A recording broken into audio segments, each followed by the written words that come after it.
हे राशनचे तांदूळ आहेत माझे। मी तुम्हाला इडली आणि डोसा कसा बनवायचा ते सांगणार आहे। मी तांदूळ 1 ग्लास टाकलेला आहे त्याच्यामध्ये। असे 3 ग्लास तांदूळ घेतलेले आहेत। हे बघा, हे 3 ग्लास तांदूळ आहेत, कमीत कमी पावणा किलो तरी असतील। वरतून थोडेसे टाकून देणार आहे। असे मी बिना सिलट्याची डाळ घेतलेली आहे उडदाची 1 ग्लास। माझे 3 ग्लास तांदूळ आणि 1 ग्लास उडदाची डाळ आहे। आणि आता मी याच्यामध्ये मेथी दाणा पण टाकणार आहे। हे कमीत कमी 2 चम्मच आहे, मी याच्यामध्ये टाकून देणार आहे। 4 तास तांदूळ भिजवणार आहे। हे आपण असं एकत्र भिजू शकतो, उडदाची डाळ आणि तांदूळ। ह्याच्या मी तांदळामध्येच उडदाची डाळ टाकली आणि याच्यामध्ये मेथी दाणे पण टाकलेले आहेत।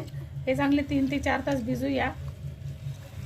हे बघा, माझ्या इडलीचे तांदूळ भिजून झालेले आहेत। 4 ते 5 तास झाले। हे बघा कसे भिजले, मस्त झालेले आहेत। हे असे तुटत आहेत। आता मी यामधून काढून दाखवते।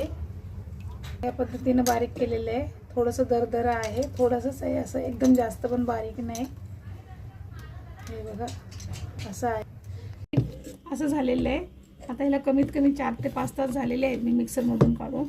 आता मी जे डोसे बनवणार आहे, मी हे डोश्याचं पीठ काढून घेतलेलं आहे। थोडंसं मीठ टाकते आणि डोसे बनवायला घेते। तवा ठेवलेला आहे, तवा माझा गरम झाला। मी त्याला तेल लावते कांद्याने असं।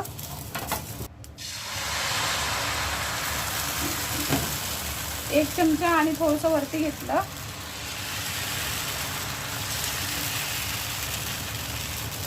हे बघा, माझा डोसा झालेला आहे। मी पलटी मारला, परत एकदा पलटी मारते।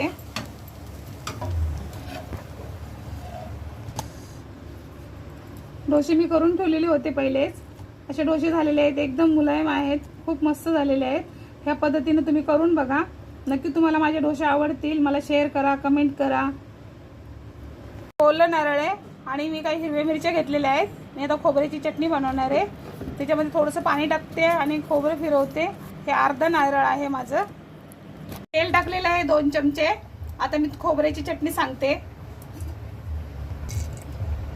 काही टाकते, मिरची टाकणार आहे। 2 ते 4 मिरच्या आहेत माझ्या या। ते 4 मिरच्यांना मी चांगलं भाजून घेणार आहे। मिरच्या भाजलेल्या आहेत माझ्या। थोडासा कढीपत्ता टाकणार आहे। हे खोबरं वाटून घेतलेलं आहे। आता मी याच्यामध्ये टाकलेलं आहे। हळद वगैरे नाही वापरलेली आहे। आता फक्त मीठ टाकणार आहे, थोडंसं टाकते 1 चमचा। नाही द्यायचं आहे आपल्याला, फक्त तडका दिलेला आहे मेला। आता मी गॅस बंद करून टाकणार आहे। तेव्हा मी गॅस बंद केलेला आहे। ह्याच्यामध्ये अर्धा लिंबू पिळणार आहे असा।